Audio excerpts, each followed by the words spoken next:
अलैका या सय्यदी या रहमतल लिल आलमीन व अला आलिका व अस्हाबिका या सय्यदी या मुरादल मुश्ताकीन। अल्लाहुम्मा सल्लि अला मुहम्मद व अला आलि मुहम्मद व बारिक व सल्लिम व सल्लि अलैहि। जिहड़े बच्चे तुहाडे सामने, बल्कि हुण बच्चे तो रह नहीं गए, तो ये अजीज़ुल उलूम जामिया ख्वाजा अब्दुल हई रहमतुल्लाह अलैह दे शोबा दरसे निज़ामी दे तालिब इल्म ने। तो इन्हों वेख के साफ नज़र आता है कि जो हजूर बाबा जी सरकार शमा ला के गए सन वो इंशाअल्लाह अज़ीज़ उवें जारी हो सारी है, तो उवें ही वधदी रहेगी। तो बच्चों ने जोड़ा हजूर का मुकाम बयान किया, हजूर का मरतबा बयान किया। तो मैं इत्थे गल करांगा कि हजूर के गुलामां का मरतबा बयान नहीं हो सकता, हजूर के गुलामां के मरतबे को समझा नहीं जा सकता। तो हजूर के मरतबे को कौन समझ सकता है, हजूर के मरतबे को कौन समझ सकता है। तुझे पहचान ले कोई भला कैसे ये मुमकिन है, तुझे पहचान ले कोई भला कैसे ये मुमकिन है, तेरे मुश्ताक की एक रमज़ ही पाई नहीं जाती। तुझे पहचान ले कोई भला कैसे ये मुमकिन है, तेरे मुश्ताक की एक रमज़ ही पाई नहीं जाती। भी उन्होंने तो गुलामां नूं ही समझा नहीं जा सकता, उन्होंने उन्होंने गुलामां दी एक रमज़ ही जानी नहीं जा सकती। जिहड़ा मौलवी है वह बाबे मुश्ताक नूं मौलवी समझता रहा, जिहड़ा पीर है वह बाबे मुश्ताक नूं पीर समझता रहा। मुरीद आया तो मज्जां मिला दो जी, कारोबार नहीं चल रहा, कारोबार सैट करवा दो, जिहड़ी चीज़ वास्ते वो असल बैठे सी। लेकिन अलहमदुलिल्लाह मंगन तो बगैर वो अता करके गए। अलहमदुलिल्लाह सानू मंगन का वल नहीं आता सी, बेशक नहीं आता सी।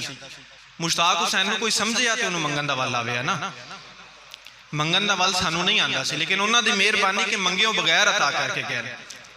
तो कलंदरां का रंग भी वैसे एवं ही होंदा है, क्योंकि साडी दरगाह जिहड़ी वो कलंदरी दरगाह है, तो कलंदरां का रंग ही अनोखा होंदा है। जिवें वो एक वाकया मैनूं याद आ रहा है सिलसिला चिश्तिया दा ही, कि हज़रत निज़ामुद्दीन औलिया दे मुरीद खास सन हज़रत मीर खुसरो, तो उन्होंने ड्यूटी लाई सी, क्योंकि हज़रत बू अली कलंदर तो हज़रत निज़ामुद्दीन औलिया का जिहड़ा दौर सी वो एक सी। तो उन्होंने ड्यूटी लाई सी हज़रत निज़ामुद्दीन औलिया ने कि हज़रत बू अली कलंदर दी बारगाह विच हर जुमेरात कवाली होंदी, तो तुसी जिहड़ा है ना उस कवाली च शामिल होना। तो क्योंकि मुरशद का हुक्म सी, तो उस तरह हर जुमेरात जिहड़ा है कवाली विच शामिल होंदे। तो एक जड़ा है ना वो हाज़री में बैठे, तो हज़रत बू अली कलंदर ने, क्योंकि कलंदरां का रंग अनोखा होंदा है तो मंजिल देन का रंग भी अनोखा होंदा है।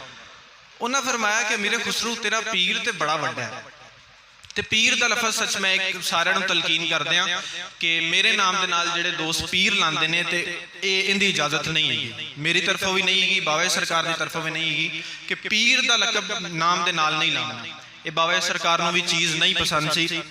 मैं इस वजह तो नहीं कह रहा कि लकब बुरा है, बुरा नहीं, लेकिन बाबा सरकार को वैसे नहीं पसंद से। एक दोस्त ने भी मेरे को पूछा, उन्हें आख्या जी पीर का लकब तो जड़ा है होनी गल है, उनकी गल है तकरीबन कोई 5-6 दिन पहले दी, कि पीर का लकब जड़ा बड़े बड़े बजुर्ग लाते रहे, सारे लाते रहे, तुसी क्यों नहीं लाते जे, भी इहदे च की हिकमत है।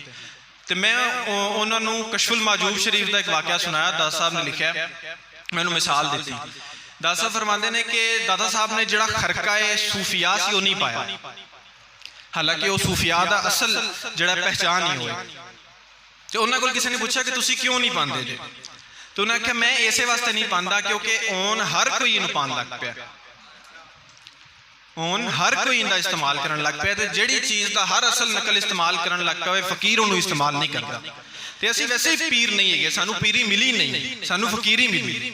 साडे अबाओ अजदाद नूं भी फकीरी मिली, सानू भी फकीरी मिली, पीरी तो मिली नहीं ना सानू, सानू फकीरी मिली। तो पीर जिहड़ा लफज ना बाबा सरकार की तरफों जिहड़ा अता करदा लफज है वो साहिबजादा बाबा जी, तो जिहड़े बाद तो एक चिश्ती ते फरीदी ये लकब मैनू अता करदा बाबा सरकार की तरफों ने। तो इहदे ते जिहड़ा ना जिहड़ा है ना वो रखिया करो, बस यही लकब लाया करो, इहदे अलावा पीर का खास तौर पर लफज जिहड़ा ना वो इस्तेमाल ना करया करो। तो मैं उत्थे सा कि हज़रत बू अली कलंदर ने फरमाया कि तेरे शेख नूं मैं कदी हजूर की कचहरी च नहीं वेख्या। तो हज़रत मीर खुसरू तो मुहब्बत ही बहुत ज़्यादा सी ना, हज़रत निज़ामुद्दीन औलिया नूं अज भी कोई जिहड़ा शेख है वो आपदी मुरीद नूं मुहब्बत का दरस दिंदा है, तो हज़रत निज़ामुद्दीन औलिया ते अमीर खुसरो का रिश्ता समझाता है। उन्हों का मुहब्बत का रिश्ता एवं सी। जो उन्हें एक गल सुनी तो उन्हें आख्या भी कामिल तो यह भी ने, ਤੇ ਕਾਮਿਲ ਤੇ ਮੇਰਾ ਸ਼ੈਖ ਵੀ ਹੈ। ਤੇ ਇਹਨਾਂ ਕੀ ਗੱਲ ਕਰ ਦਿੱਤੀ, ਇਹਨਾਂ ਆਖਿਆ ਜੀ ਉਹ ਤੇ ਹਜ਼ੂਰ ਦੀ ਕਚਹਿਰੀ ਵਿੱਚ ਨਹੀਂ ਬਹਿੰਦੇ। ਤੇ ਉਦੋਂ ਬਾਅਦ ਹਾਜ਼ਰੀ ਤੇ ਉਹਨਾਂ ਜਾਰੀ ਰੱਖੀ, ਹਰ ਜੁਮਰਾਤ ਉਹ ਹਾਜ਼ਰੀ ਦਿੰਦੇ ਸੀ, ਲੇਕਿਨ ਉਹ ਬੁਝੇ ਬੁਝੇ ਲੈਣ ਲੱਗ ਪਏ। ਉਹਨਾਂ ਆਖਿਆ ਵੀ ਇਹ ਤੇ ਜਿਹੜਾ ਹੈ ਮਸਲਾ ਠੀਕ ਨਹੀਂ ਦਾ ਕਿ ਮੇਰਾ ਸ਼ੈਖ, ਮੈਂ ਉਹਦੇ ਨਾਲ ਇੰਨੀ ਮੁਹੱਬਤ ਕਰਨਾ ਤੇ ਹਜ਼ੂਰ ਦੀ ਕਚਹਿਰੀ ਵਿੱਚ ਹੀ ਉਹ ਮੌਜੂਦ नहीं होंगे। तो एक दिन हज़रत निज़ामुद्दीन औलिया की बारगाह च बैठे तो हज़रत निज़ामुद्दीन औलिया ने पूछा कि अमीर खुसरो की होया ढिला ढिला है? तो हज़रत अमीर खुसरो ने आख्या भी मैं तुहाडे हुक्म के मुताबिक जिहड़ा वो हज़रत अबू अली कलंदर की बारगाह च हर जुमेरात हाज़र होना। तो एक बार उन्हें आख्या भी तेरे पीर नूं तां मैं कदी हज़ूर की कचहरी च भी नहीं वेख्या। तो हज़रत निज़ामुद्दीन औलिया मुस्कुराए। आपने फरमाया कि अमीर खुसरो जिन्हें गल की उन्होंने ही आखी कि मैनू भी कचहरी वहा, मैं आपे वेख लांगा। ये अता दा तरीका है। तो हज़रत अमीर खुसरो ने आख्या जी जिमें हुक्म। तो अगली जुमेरात गए तो वह इतफाकन, बल्कि इतफाकन तो की बल्कि पूरी रजा नाल हज़रत अबू अली कलंदर ने आप ही गल शुरू की। उन्हें आख्या हाँ बई आपके पीर को पुछया सी भी इनकी की वजह है। तो हज़रत अमीर खुसरो फरमाते कि उन्हें आख्या सी भी हज़रत अबू अली कलंदर नूं कहीं भी तुहाडा जो इन्ना मकाम है तो मैनू कचहरी च लै जाओ, मैं आपे वेख लांगा। तो हज़रत अबू अली कलंदर ने सीने ते हथ रखा, हज़रत अमीर खुसरो के सीने ते हथ रखा तो हजूर की कचहरी पहुँच गए। जो हजूर की कचहरी जो पहुंचे, पहली कचहरी तो हजूर पाक सल्लल्लाहु अलैहि वसल्लम औलिया दा झुरमट तो आप सल्लल्लाहु अलैहि वसल्लम सामने तशरीफ फरमा ने। तो हजूर दी भी मतलब की अता दा मतलब की मरतबा है। उन्हें फरमाया कि अमीर खुसरो की लभना है। उन्हें सीधी गल आपदे ते नहीं आन दी, उन्हें पहले उनके पीर की बारगाह च उन्हें पहुँचाया। हजूर पाक सल्लल्लाहु अलैहि वसल्लम ने फरमाया, फवाइदुल फवाइद च भी ये गल लिखी है, हजूर ने फरमाया कि अमीर खुसरो की लभना है। तो उन्हें आख्या जी मैं आपदे शैख नूं लभना। हजूर ने फरमाया उतली कचहरी चला जा। उदों उतली कचहरी च गए, उन्हें ते उदों जिन्हां दा रुतबा हाई सी, जिहड़े बजुर्ग सी वो उत्थे तशरीफ फरमा वाली सारे। हजूर फिर सामने बैठे। हजूर ने फिर पूछा अमीर खुसरो की लभना है? उन्हें आख्या हजूर आपदे शैख नूं लभना। उन्हें आख्या अमीर खुसरो उतली कचहरी तो चला जा। एवें करते करते तीसरी चौथी पंजवीं छेवीं तो जो पहुंचे ना तो फिर यही वाकया होया। तो हज़रत अमीर खुसरो जिहड़े ना बड़े परेशान हो गए, ना उम्मीद हो गई भी हुण ते आखिरी कचहरी उत्ते। तो हजूर ने फिर यह फरमाया कि उत्ते चला जा। सतवीं कचहरी जो पहुंचे तो फिर हजूर ने पूछा, हजूर ने फरमाया कि अमीर खुसरो किनू लभना है? तो फरमाया हजूर आपदे शैख निज़ामुद्दीन औलिया नूं लभना। तो उन्होंने वेख्या इधर तो उन्होंने किते नज़र नहीं आया। तो हजूर ने फरमाया भी कदे पर्दा चुक के भी वेख लीदा। सामने बैठे हुए सी जो हज़रत निज़ामुद्दीन औलिया ने पर्दा चुकया तो हज़रत निज़ामुद्दीन औलिया बिल्कुल फ्रंट रोज हजूर के सामने बैठे। तो नाल ही दूसरे एक और बुजुर्ग सी, उन्होंने भी हजूर ने आख्या भी तुसी भी पर्दा चुको। तो हज़रत अब्दुल कादिर जिलानी गौसे आज़म बैठे सी। तो जो ये फौरन जिहड़ा है वो इत्थे वेखो मुरीद की मुहब्बत का आलम वेखो कि हज़रत अमीर खुसरो फौरन भजे आपदे पीर दे कदमां वाल भी मैं जिहड़ा कदमां दी बोसी करां ते हज़रत कदम बोसी करां ते हज़रत अबू अली कलंदर ने फौरन हाथ पिछे खिंच लिया। तो जो ये जिहड़ा है ये वाकया होया तो इन्होंने वो कलाम लिखा, मैं बल्कि वो कलाम सुना भी देना जो बड़ा मशहूर कलाम है। नमी दा नम च मंजिल बूद छप जाए के मनबूदम, बाहर सू रक्से बिस्मिल बूद छप जाए के मनबूदम।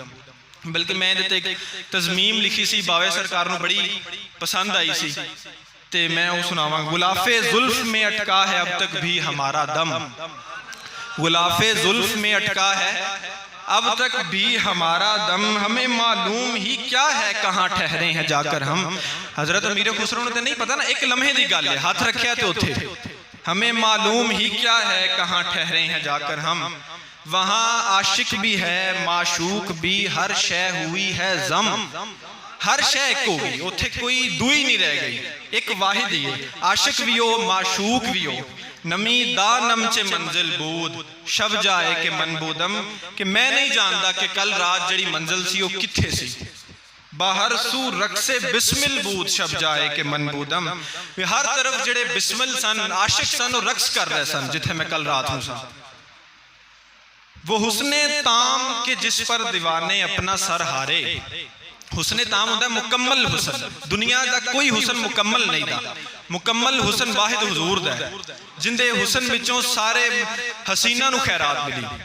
वो हुस्ने ताम के जिस पर दीवाने अपना सर हारे, कि जिसकी नजरे आफत बेनवा कर दे जिसे मारे, जिंदी नजर किसी से पै जावे उनदी हाय भी नहीं निकलती, वो कि जिसकी नजरे आफत बेनवा कर दे जिसे मारे, उसी की बारगाह में सर झुकाए थे खड़े सारे।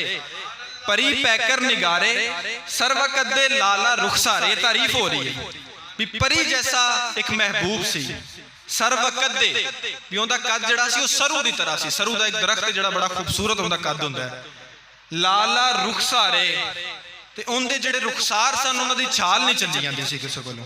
सरापा आफते दिलबूद शब जाए के मनबूदम, भी दिल वास्ते वो आफत बनया होया सी जिथे कल रात में मैं सा।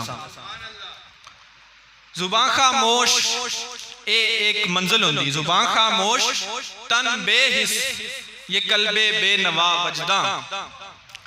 जुबान खामोश तन बेहिस, वजूद विच कोई हरकत नहीं, ये कल्बे बेनवा वजदा ते दिल धड़क रहा, धड़ाधड़ धड़क रहा वजद विच। हमातन गोश थे सब वो मलाइक हों या हों इंसान, भावें वो फरिश्ते ने भावें वो इंसान ने, सारे चुप, सिर्फ उनके वाले मुतवज्जो। वजाहत का असर ये था कि अर्शो फर्श थे लर्जा, भी वो वजी जो सामने सी ते अर्श ते फर्श भी लर्जदे पे सी। रकीबा गोश बरा आवाज ऊ दरनाज मन तरसा, भी रकीब उनकी आवाज ते कन तरे सी, भी किदों सोने की आवाज आवे ते असीं उनके कदमां च हाज़र होईए। ऊ दरनाजो नाज च बैठा सी, उन्हें किसी नूं जिहड़ा है वो बेनियाजी च बैठा सी। मन तरसा ते मैं तरस रहा सा कि मेरी वारी किदों आवे। सुखन गुफ्तन च मुश्किल बूद, भी उत्थे ते गल करना भी मुश्किल सी। शब जाए के मनबूदम कि जिथे कल रात नूं मैं सा। ते आखिरी इंदा शेर है, शको शुबहात को छोड़ो तो इस दरिया में फिर उतरो। शको शुबहात को छोड़ो तो इस दरिया में फिर उतरो। इत्थे शक ते शुबे दा कम नहीं, जिवें उन्होंने गल की ना भी जिन्हें शक भी रखिया कि हुजूर खातमुन नबीयीन हैं कि नहीं, वो भी काफिर है, उनका ईमान भी पक्का मजबूत नहीं। शको शुबहात को छोड़ो तो इस दरिया में फिर उतरो। संभलना है कौन सा दरिया? दरियाए इश्क। शको शुबहात को छोड़ो तो इस दरिया में फिर उतरो। संभलना है यहाँ गर तो ये लाजिम है कि तुम बिखरो। भी इत्थे अगर तुसी संभलना चाहते जी ना, फिर तो पहले तुहानू किसी के कदमां विच बिखरना पैना, पहले आपदी जात जेर करनी पैनी। पहले नफी, बाबा सरकार जो अक्सर फरमाते सी, पहले नफी ला इलाहा इल्लल्लाह, फिर असबात। पहले नफी है, पहले किसी के कदमां विच आपदी मैं मुकानी पैनी है, फिर वो तुहानू जिथे पहुंचाएगा उत्थे तुहाडी आपदी भी सोचनी होनी। संभलना है यहाँ गर तो ये लाजिम है कि तुम बिखरो। अजीज इस आलमे लाहूत से हादी के संग गुजरो। आलमे लाहूत होंदा जिथे मादी कोई शै नहीं, कुछ है नहीं, ना बंदा आप है ना कोई और जात, उत्थे कुछ भी नहीं है, ना आसमान ना जमीन, बिल्कुल कोई मादियत उत्थे वजूद ही नहीं रखती। अजीज इस आलमे लाहूत से हादी के संग गुजरो, कल्याण नहीं लंघिया जाता, बंदा गुमराह हो जाता। हादी के संग गुजरो, मुर्शिद बड़ा जरूरी। अजीज इस आलमे लाहूत से हादी के संग गुजरो। खुदा खुद मीरे मजलिस बूद अंदर ला मकां खसरो। ये मुकाम अमीरे खुसरो नूं कल्लियां नहीं लभ गया, गजलां नज़मां लिखण नाल नहीं लभ गया, निजामुद्दीन औलिया दी चाकरी करन नाल लभ्या। खुदा खुद मीरे मजलिस बूद अंदर ला मकां खसरो, भी सारा कुछ वेख आए ने ते किंदी तवक्कुल आपदे पीर दे वजह तो।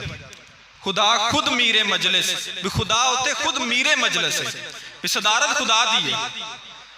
बूद अंदर ला मकां खुसरो, आलमे लाहूत ला मकां, भी जिथे कोई शै नहीं, कोई मकान ही नहीं है। मुहम्मद शम्मे महफिल बूद शब जाए के मनबूदम। मुहम्मद नूं नहीं मन्निया ते उत्थे भी तुसीं किसे कारे नहीं। मुहम्मद शम्मे महफिल बूद, भी शम्मा ही ना जल्दी होएगी तो तुसीं किहड़ी जात नूं वेख लोगे? शम्मा जलेगी तो अगे वेखोगे ना कोई है कि नहीं है। मुहम्मद शम्मे महफिल बूद, मुहम्मद उस महफिल दी शम्मा शब जाए के मनबूदम, जिथे मैं कल रात नूं सा। ते ये सारे जिहड़ा है ये मुकामात आपदे पीर दे वसीले नाल हुंदे ने, आपदे मुर्शद दे वसीले नाल हुंदे ने। ते सानू साडे मुर्शद ने की दस दिता सारी जिंदगी? आपदी कदी गल कीती किसे महफिल विच, किसे मौलवी कोल आपदी गल करवाई नहीं? हुजूर दी गल, हुजूर दी गल, इश्क मुस्तफा, दर्द मुस्तफा, ज़ौक़ मुस्तफा, हर दुआ विच हर बयान विच खत्मे नबूवत, हुजूर दी अजमत, हुजूर दा इश्क।